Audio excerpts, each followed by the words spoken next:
What's up, boys and girls? So I've got my first 10 hours in on this new RXP X300, and I just want to talk about all the things I like, and I honestly haven't really found anything about it that I don't like.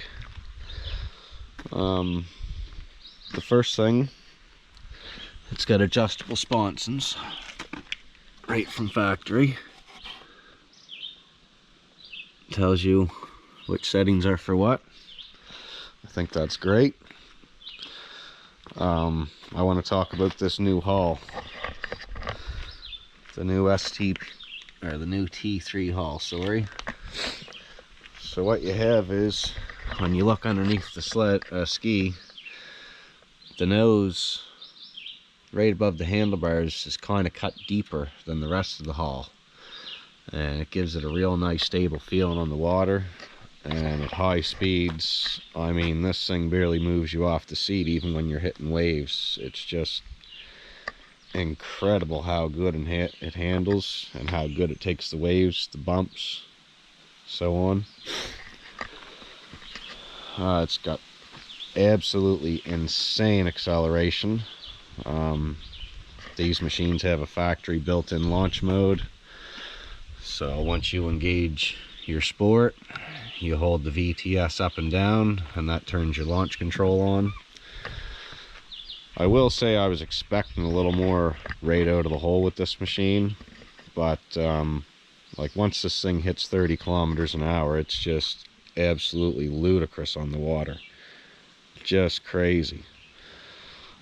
So I gotta say too, for the size machine that it is, compared to my old GTX and other machines that I've driven, like, this is a big machine, but it handles almost as insane as the tricks do, and it's a full size.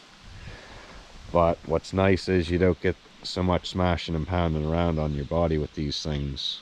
I will say, when making high-speed corners, you'll see it has sort of looks like a wind flap, but quite sure this is actually designed to keep the water spray out of your face. Because I do notice when you're driving this thing, especially where it's an overpowered machine, and I'm just getting used to it, when you make corners with it, it tends to pluck the nose down even when you have it set up not to do that. So when you make a corner and you first start into it, if you're light on the throttle, you tend to get a lot of spray in your face, and it comes off both these front corners here. I noticed it quite a bit, but it happens more in mid-range speed, not so much at high speed. At high speed, it's got its nose up out of the water, and it just planes along. Another great feature on this machine is the adjustable handlebars. It has a factory adjustable riser, which that is a wicked feature. And now I gotta say, my favorite part of all, because if you guys own these, you know it's hard on the inside of the old legs. The seat on this beast comes right up to where the key plugs in, so all this in here is knee padding. When you're sitting on this thing, like, you're locked in. You can hug your legs and grab this thing and you're not going anywhere. Plus, I like that the seat's lower, which keeps you closer to the water, and it just, where it's got this hump here, it just gives you a really, really, really good locked-in feeling. So it's really not bad on fuel for something with 300 horse and the way it performs. We put 60 bucks in last night and probably drove for 3 hours, and I don't even think we burned half a tank, but right around half a tank. So pretty reasonable on fuel for the power it's making. I do want to do a few modifications to it.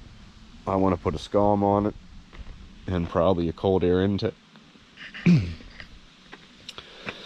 The plugs onto it are a little bigger than the older machines, and I gotta say, last night when I was playing, I probably plucked the nose of this underneath the water 4 or 5 times, like pretty good, right up to here. And when I pulled it out of the water and took the plugs out, there was not even a drop inside. So if you're going to be driving these things in the salt water. It's nice to know that they don't take on any more water than they need to, which is great, because the last thing you want salt water splashing in around your engine bay. So the seat is quite a chunk of stuff here. Once you got the seat off, it's all pretty basic. A little bit of corrosion there because it was driven in the salt water some for the first of its life, but everything looks pretty good under there to me. The thing is just an animal on the water. Like, the acceleration, guys, is friggin' crazy. And you'll see here there's like a tub, but that's actually your dry storage. And then it's also got the big storage in the front. Fuel tanks right there. So I mean, it's set up fairly easy to work on.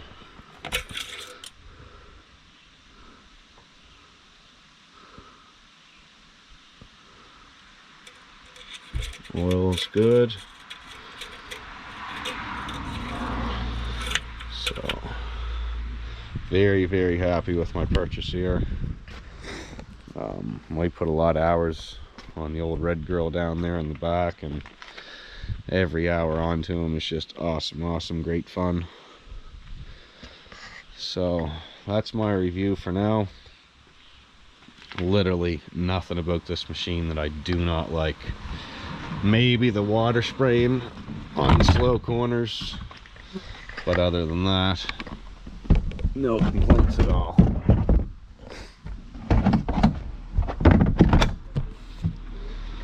Hope you guys enjoyed.